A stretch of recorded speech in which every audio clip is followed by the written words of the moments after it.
అయితే చాలామంది ఇంట్రోవర్ట్స్ ఉంటారు కదండీ పాషా గారు. వాళ్ళు మార్కెటింగ్ చేయడం అనేది చాలా కష్టమైపోతుంటది వాళ్ళకి. అటువంటి వాళ్ళకి ఏం చెప్తారు? ఫస్ట్ ఆఫ్ ఆల్ నేను నేర్పించేది ఫీల్డ్ వర్క్ మార్కెటింగ్ కాదు.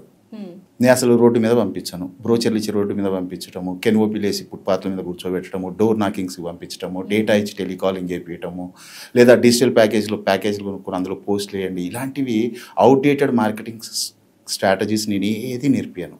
నేను నేర్పించేదంతా ఈరోజు నీడ్ ఉన్న మార్కెటింగ్. ఒకప్పుడు కస్టమర్కి కన్జ్యూమర్కి సేల్స్మెన్ నీడ్ ఉండేది, వాళ్ళు పని చేశారు, సేల్స్ వచ్చింది. ఈరోజు ఈ బిజీ లైఫ్లో ఏ కస్టమర్ మీరు ఎదురు చూస్తున్నారా ఎవరైనా మీ ఇంటికి వచ్చి డోర్ నాక్ చేయాలని, ఎవరైనా ఫోన్ చేయాలని? లేదు కదా. అలానే ఆ నీడ్ పోయింది. ఇప్పుడు కన్సల్టెంట్ మార్కెటింగ్ నడుస్తుంది. ఎవరికి ఏది కావాలన్నా తనకు తెలిసిన వాళ్ళల్లో ఆ వస్తువు గురించి బాగా ఇన్ఫర్మేషన్ ఉన్న వాళ్ళు ఎవరైనా ఉన్నారా? మీరు మొబైల్ మార్చాలంటే ఏం చేస్తారు? అంటారు కదా, మన సర్కిల్లో బాగా నాలెడ్జ్ మొబైల్ గురించి ఉన్న వాళ్ళు ఒకళ్ళు ఉంటారు. ఫస్ట్ అది వాళ్ళకి కన్సల్ట్, అవునా కదా? నా బడ్జెట్ ఇది, ప్రజెంట్ ఈ బడ్జెట్లో ఈ అప్డేట్ వర్షన్ ఏది వస్తుంది, ఏది తీసుకోమంటారు, వచ్చిన సలహా, అది కూడా కన్సల్టేషనే.